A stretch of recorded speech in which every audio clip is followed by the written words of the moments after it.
Okay, so it looks like we at least have our first group of folks joining. I'm sure a few more people will trickle in as we are starting today. Good afternoon. Thank you again for joining us. So today we are talking about engaging underserved communities in field validations of commercial energy efficiency technologies. We're joined by our presenter, Kelsey Dombrowski, a community energy researcher in the Communities and Urban Science Research Group here at NREL. So while we're still waiting for people to trickle in, we are going to start with a few poll questions. So let me launch that right now. Okay, so the first poll that you see here is we want to know, what sector do you work in? So take a few moments and just select whichever one is most relevant to you. Okay, I think that we got everyone. So just so you can see who is here with you in the webinar, it looks like we have quite a few folks from government and research and someone from education. So hello, thank you again for joining us. And then we will go ahead and share our second poll. This one is, how did you hear about this webinar? So again, take a moment to just sort of let us know how you heard about us. So it looks like you all heard about us from a variety of different areas. So from LinkedIn, email, and then other. Okay, great. So then our last poll question that we have for you is actually a question that we're going to ask you to respond in the chat with. And I believe it's on a slide. If not, I can definitely read it. Yeah, so what other community-focused buildings research topics are you interested in learning about? So please just drop your answer in the chat, and then I'll read aloud sort of what we're seeing in the chat come through. Okay, I'm starting to see some answers trickle through, such as, what benefits do DACs prioritize when it comes to energy efficiency upgrades, and where do they go to for information? Another one I'm seeing is absorption, cooling, and heating. Indoor air quality related to the health of building occupants. We'll give it another minute or two to see if there's any other answers that come in. Alyssa, can I check quick? Are you seeing a bar across the top of my screen, or is it clear slide for you? It's a clear slide for me. Excellent. Just wanted to be sure people could read. Thank you.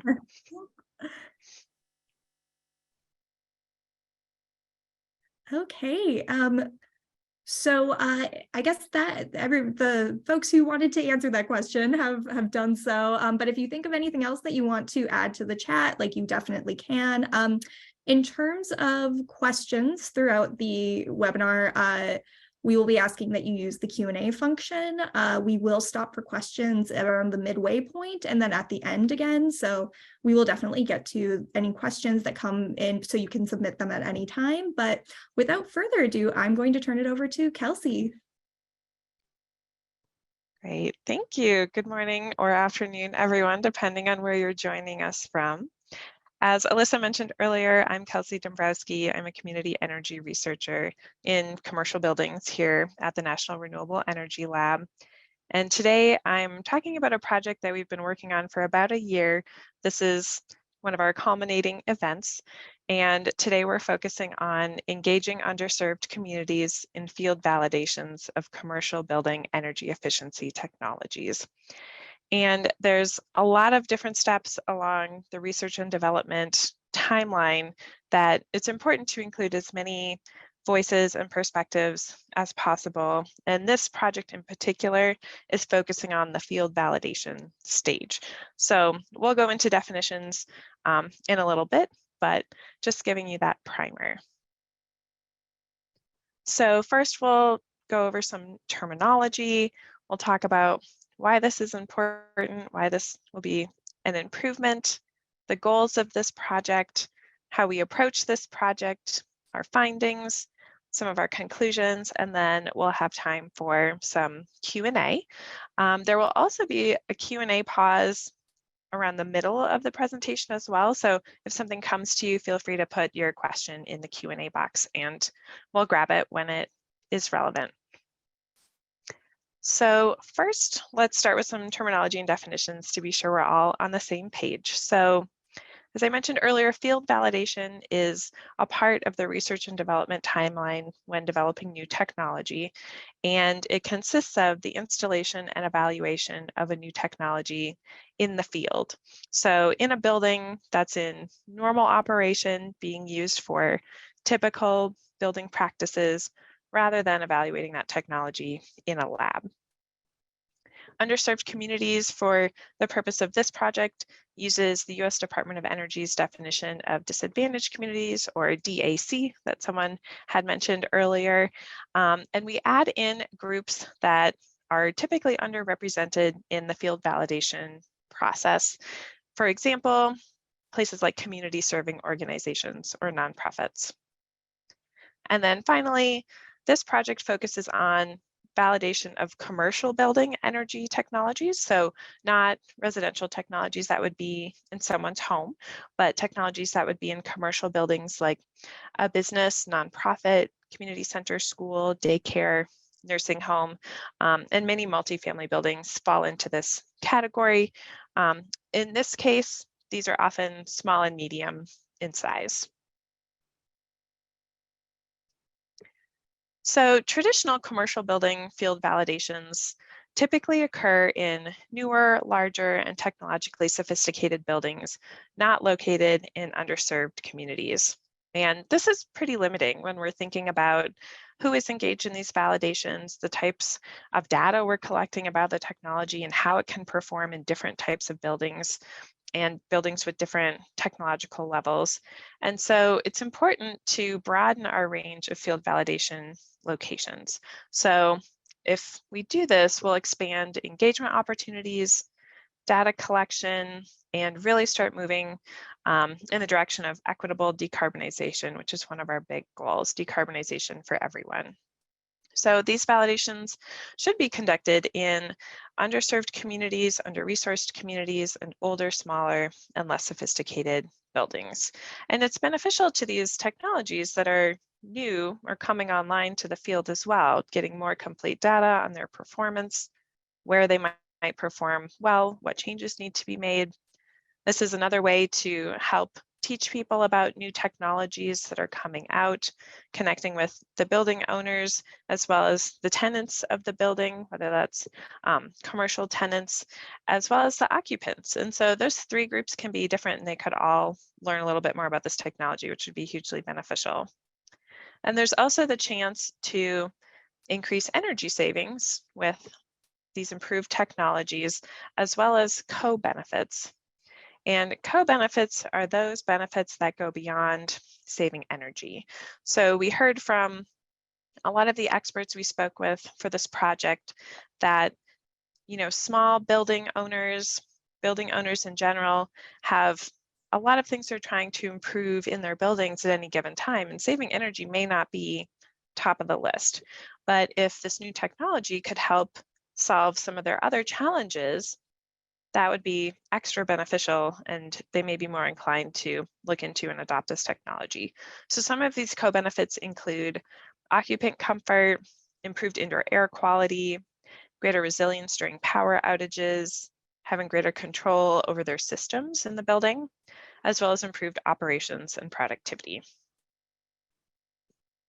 So the goal of this project is really to develop guidance for performing field validations in and with underserved communities.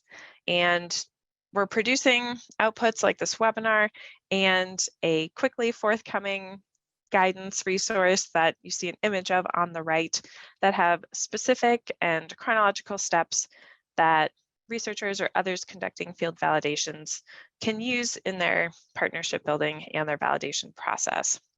And we're hoping this leads to greater inclusion in field validations in the future, and really being thoughtful about how we proceed with this stage of research and development.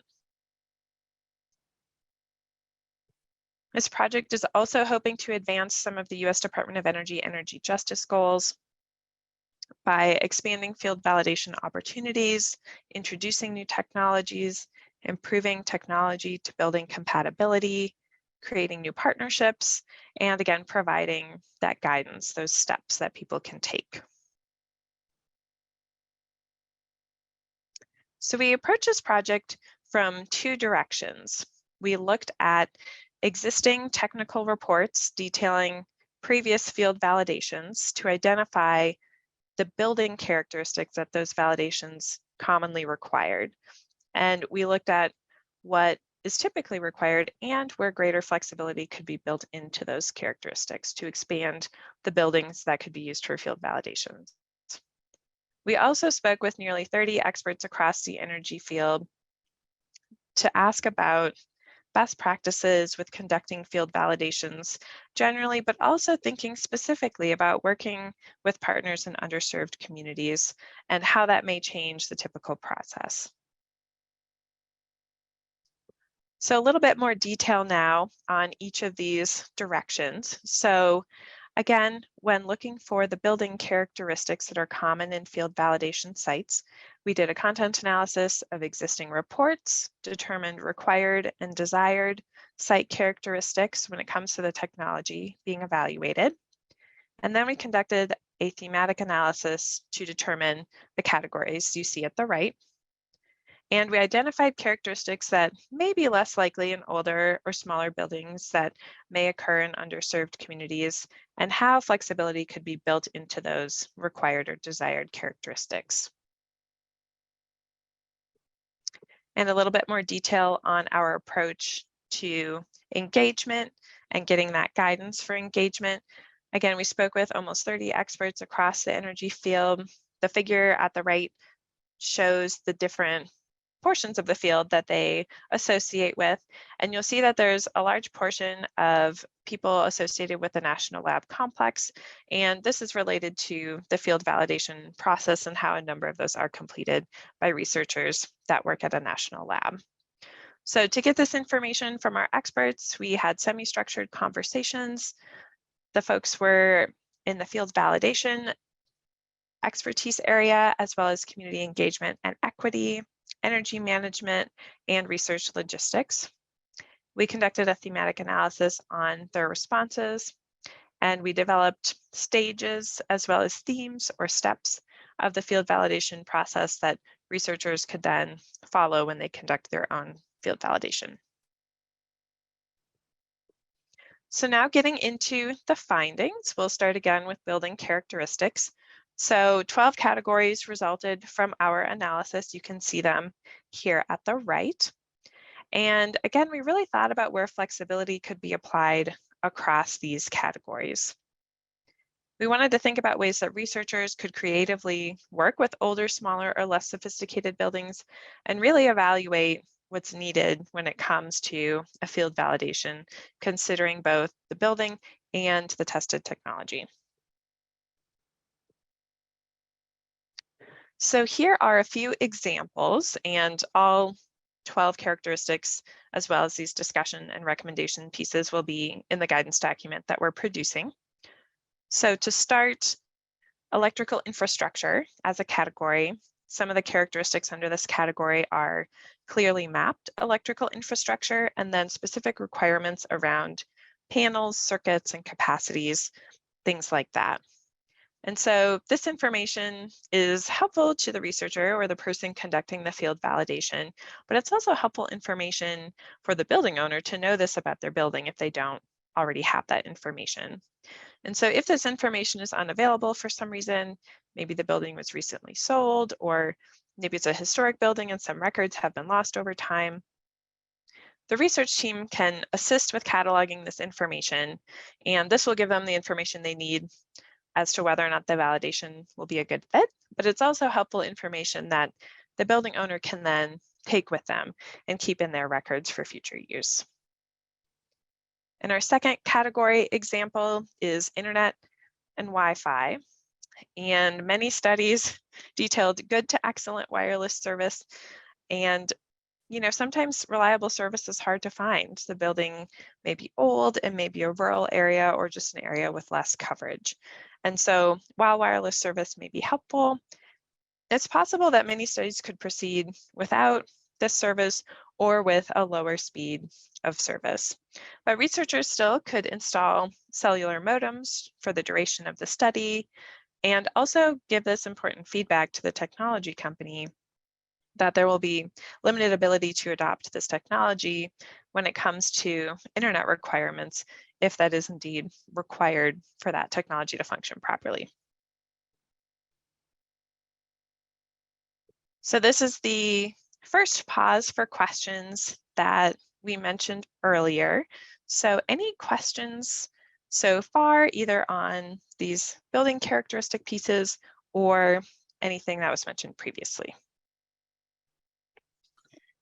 And we currently don't have any questions sitting in the Q&A, but we definitely encourage you to ask them. And I think we'll give a minute or two to see if anybody has some questions that they want to ask. Sure. Okay, it feels good to move on for me, but if another question shows up, we can certainly talk about it at the end. So now we'll go into the findings on engaging an underserved community with a field validation. And so again, these findings came from speaking with our nearly 30 experts across the field, and we found 5 stages and 30 themes or steps underneath those stages to help guide researchers or others conducting field validations through the process. So I'll start with giving a really high-level summary of each of these stages, and then we'll move into the themes or steps underneath each stage. So to start, field validation considerations in underserved communities. We want to be sure that the validation is the right fit for both the building and the community, and that there's no chance of introducing any additional risks. And we want to be really cognizant of the benefits of working with an underserved community and perhaps a smaller building than typically used in a validation. The second stage is research, design, and project planning. And this stage is really about building in extra time, budget, and project flexibility. We're working with new partners. It takes time to build those relationships, and it also takes time to properly evaluate the building, again, to ensure that the technology is a good fit and won't introduce any unexpected risks or other concerns. Stage 3 is finding a building partner.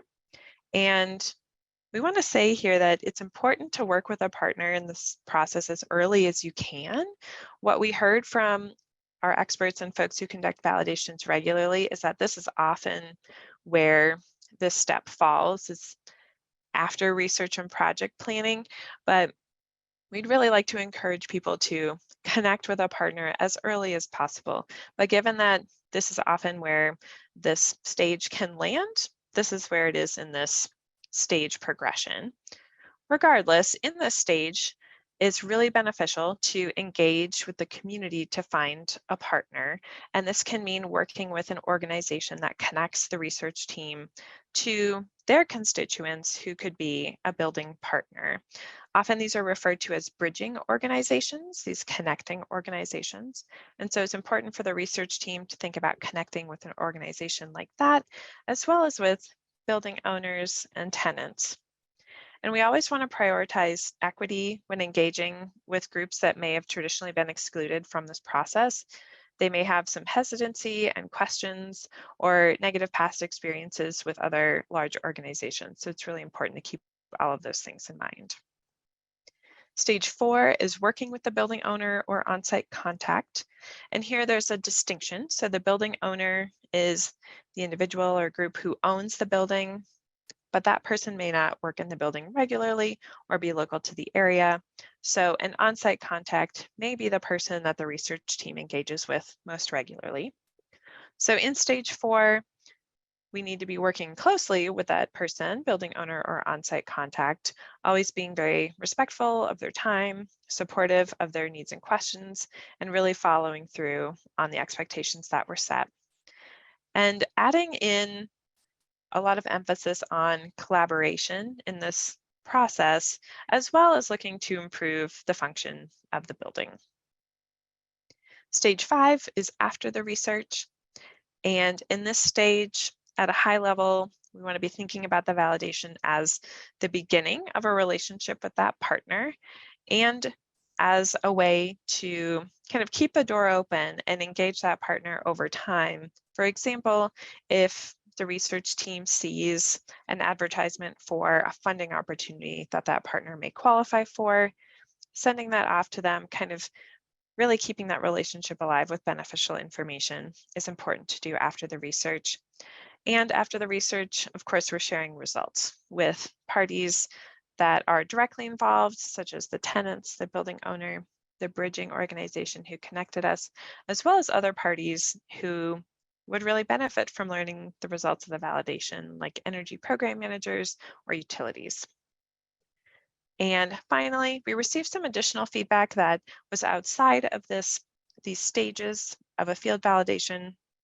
And so high-level takeaways from this were to seek input from experts or practitioners in multiple fields when developing proposals to ensure that they're well-rounded and thoughtful, and expect the process of working with a new partner and one in an underserved community to involve both scientific and interpersonal nuances as we try to find a best fit.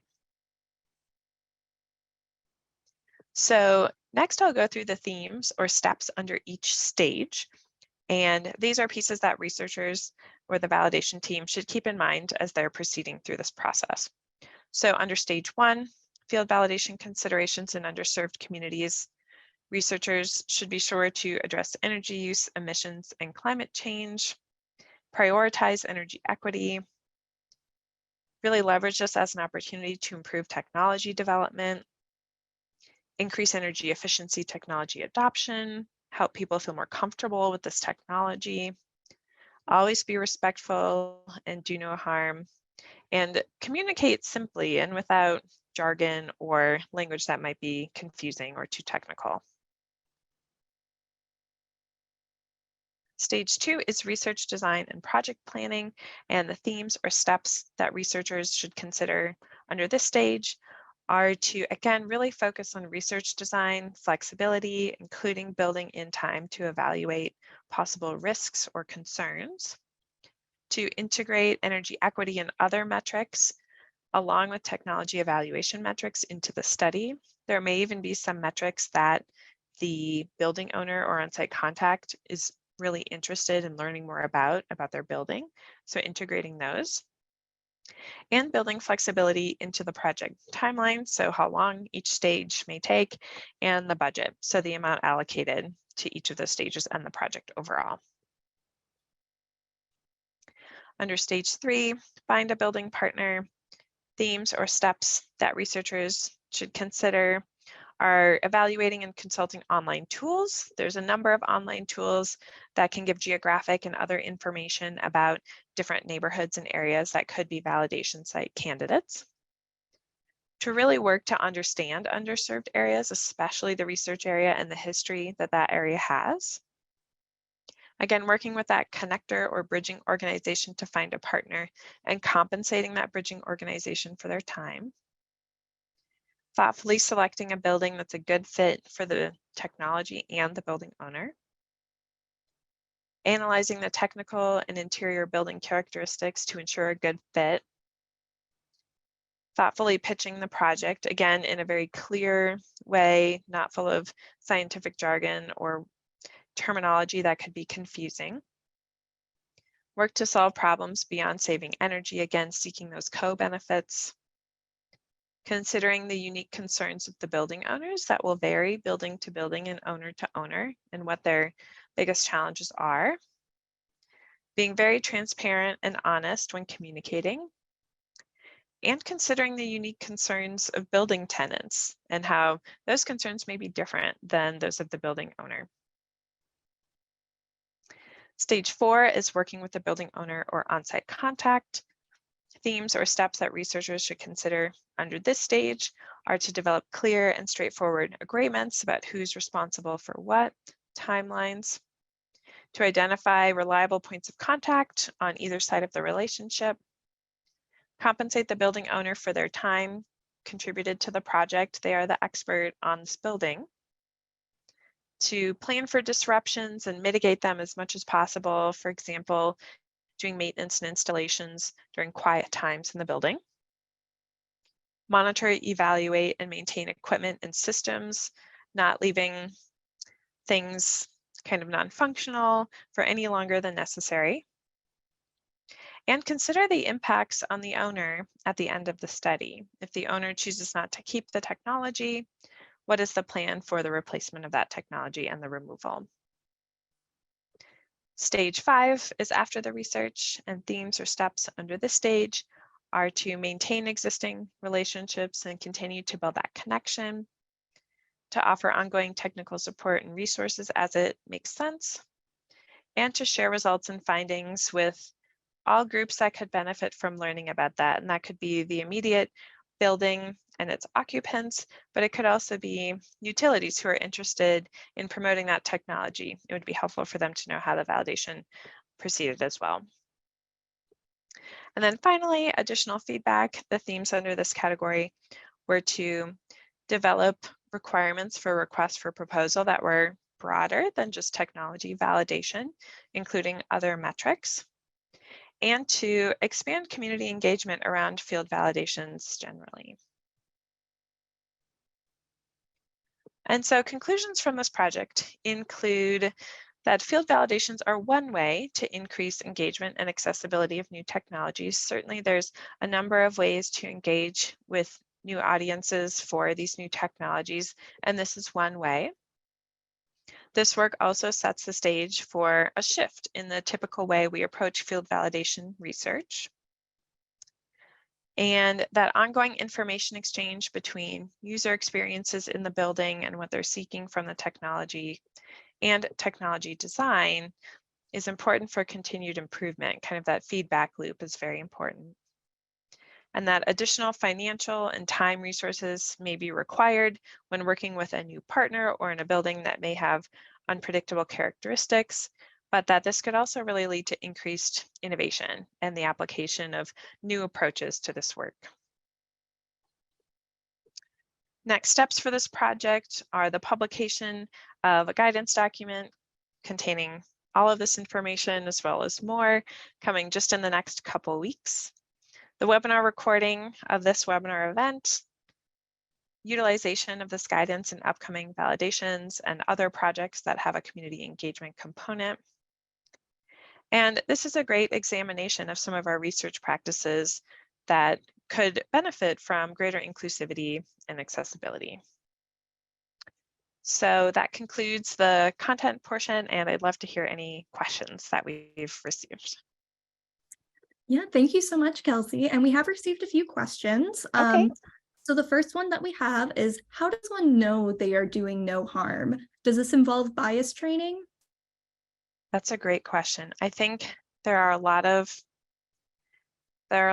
components to that. I think that's an excellent question. So one thing that we've talked about in our expert discussions is really looking at the technology building match and thinking about, is there a possibility that this technology may increase opportunities for something like mold growth or decreased indoor air quality rather than improved indoor air quality, and really doing like a pretty technical analysis of the technology's impact on the building. But I think we could really also benefit from something like the bias training that you mentioned. There is more than one way to negatively impact and do harm to a person or a group of people. And so really thinking about the building occupants, the building owners as participants in the study, and how could this negatively affect them, both kind of like interpersonally as well as the building conditions. is really important. So I think that's a great point. I think it would be helpful maybe to have some additional metrics and guidelines around that as well. Yeah. Thank you. And so our next question is, do you think that the choice of technologies for field validation should be different for underserved communities? Maybe looking for more mature tech that has gone through more lab work, other field validations. This is another great question. So we've received a good amount of feedback that for these cases, the technology needs to be very ready. It's still a technology validation, but we want a high level of certainty that the technology will not fail, will not have negative repercussions that might be unexpected, that it's pretty reliable as a technology. And so that's a technology consideration in terms of the state of that technology. But there's another way to think about that question in terms of the actual technology being evaluated. And we had a few suggestions in our expert discussions that in these small and medium commercial buildings, it may be valuable to validate residential technologies that can apply to that size of structure. And so that's another consideration when thinking about technology selection, that there may be a piece of technology, let's just say a water heater, that could be used in a home, but could also be used in a small commercial setting as well. And thinking about what's really appropriate for that setting. Some technologies may be, meant for larger buildings, and so it wouldn't make sense in a neighborhood that had smaller scale buildings as well. And some other technology examples of technologies that could be validated include things like plug technologies. There's a variety of HVAC technologies. So there's really a range of technologies in terms of interaction between building occupants and that technology as well. So I would put that as a third consideration, is how much will that technology need to be interacted with to produce the desired effects? And are the tenants or occupants of that building, do they use the building in such a way that they would have that regular interaction? So lots of things to think about when thinking about proper technology selection. Yeah. Great, thank you. It doesn't look like we have any other questions right now. I'm not sure if you wanted to pause a moment and see if any others come in, or if you are comfortable moving into, our final words. I think we could wait a few seconds and see if any questions come in. And also feel free to contact me. My email address is here on the screen. I'm always happy to hear from people and think about new ways of partnering and new research topic ideas. It's really nice to connect with people. So please feel free to email me if you have ideas or thoughts on any of those pieces.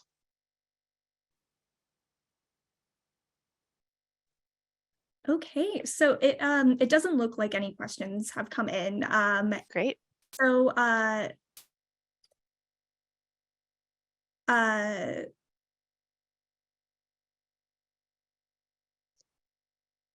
think we could wrap up then. I think that yeah, makes sense. Yeah. yeah, Yeah. absolutely. Yeah, and as we kind of continue to host these webinars as well, we're going to be looking for new ways to communicate with all of you to make sure that webinars like these are, in the forefront of whatever means you prefer for communicating. So if there is a preferred communication method, like, let us know. We will be sending a follow-up email. So that would be a great opportunity to let us know of other ways that we can reach out. So that being said, thank you so much for joining us today, Kelsey, and walking us through this topic. And I'd like to thank everyone for joining the webinar. That was really great. We will, like I said, we will be sending a follow-up email with a short survey, a PDF of the slides, a link to the webinar on YouTube, and the published resource that Kelsey mentioned in her presentation. So keep an eye out for that. And like Kelsey said, please feel free to reach out to us with any questions that you may have. Otherwise, have a great rest of your day. Thanks for joining, everyone.